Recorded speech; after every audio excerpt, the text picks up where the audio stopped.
The march has led you to the edge of a great river. The water is deep. The current is violent. The far shore is obscured by a heavy, gray mist. You stand on the bank in your full plate armor. The crossing will require every ounce of strength you possess. It will require absolute focus. If you stumble on the slippery stones beneath the surface, the weight of your own steel will pull you to the bottom. You brace yourself. You prepare to step into the freezing current. But before you move, you feel a hand on your shoulder. You turn and look at the soldiers behind you. They are exhausted. They are injured. Some are terrified of the water. Some refuse to learn how to swim. They look at your broad shoulders. They look at your polished armor. And they ask you to carry them. The tremor awakens in your chest. In the clinical world, this psychological phenomenon is known as emotional enmeshment and the savior complex. In the language of the keep, it is the burden of the drowned knight. We must examine why the mind so readily accepts a burden that is guaranteed to kill it. The ego is seduced by the nobility of the request. The heralds have sung for centuries of the glorious martyr, the knight who sacrifices his own breath so that others may live, the king who starves so his people may eat. When the injured soldiers ask you to carry them, the ego swells with a profound, dangerous pride. It whispers, "I am strong enough. I am the commander. It is my duty to bear their pain, their anxiety, and their failures. If I do not save them, no one will." In psychology, this cognitive distortion is called omnipotent responsibility. It is the terrifying hallucination that you have the power and the moral obligation to control the emotional weather of every single person in your kingdom. You believe that if your kin are sad, it is your failure. If your allies are angry, it is your job to calm the storm. If a stranger in the courtyard is broken, you believe you must forge them back together. You do not simply offer guidance. You strap their heavy iron plates directly to your own back. This is the psychological reality of enmeshment.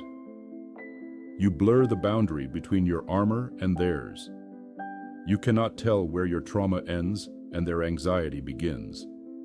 And so you step into the violent river. You take the first step, you take the second. But the physics of the water are absolute. You are a single human being. You were designed to carry the weight of your own existence. The armor of your own life is heavy enough. When you add the unresolved grief of your family, the chaotic anxiety of your peers, and the toxic demands of a broken alliance to your shoulders, you sink. The water rises past your waist. It rises to your chest. Your boots slip on the stones. The current batters your ribs. You are gasping for air, desperately trying to keep your head above the surface, while the people you are carrying panic and cling even tighter to your neck. This is the physiological reality of the savior complex. It is a state of absolute, perpetual exhaustion. You spend your entire life fighting the current of other people's problems. You have no energy left to build your own keep. You have no breath left to sing your own songs. And then, a dark, terrible alchemy occurs. As the water fills your lungs, you look up at the people you are carrying, and you begin to hate them. You resent their weight. You resent their inability to swim. You resent the fact that they are breathing the air while you are swallowing the river. But hear the harsh, undeniable truth of the realm. They did not force you to carry them. They asked, yes, they pleaded. They may have even used guilt as a weapon. But you are the one who knelt in the mud. You are the one who tied the ropes around your own chest. In psychology, this is the deepest, darkest root of codependency. We play the role of the savior not because we are saints, but because we are terrified. We are terrified of the conflict that happens when we say no. We are terrified that if we do not fix the people around us, they will abandon us. We are terrified of the unbearable, helpless feeling of watching someone we love struggle in the water. And sometimes, we carry their armor because focusing on their brokenness is a convenient way to ignore our own. It is much easier to play the hero in someone else's tragedy than it is to face the empty, terrifying silence of your own unbuilt keep. But you must look at the reality of the river. If you continue this crossing, you will drown. And when you drown, the people you are carrying will drown with you. Your martyrdom serves absolutely no one. You are robbing them of the dignity of their own struggle. You are preventing them from learning how to swim. You are acting as a crutch that ensures they will never walk on their own.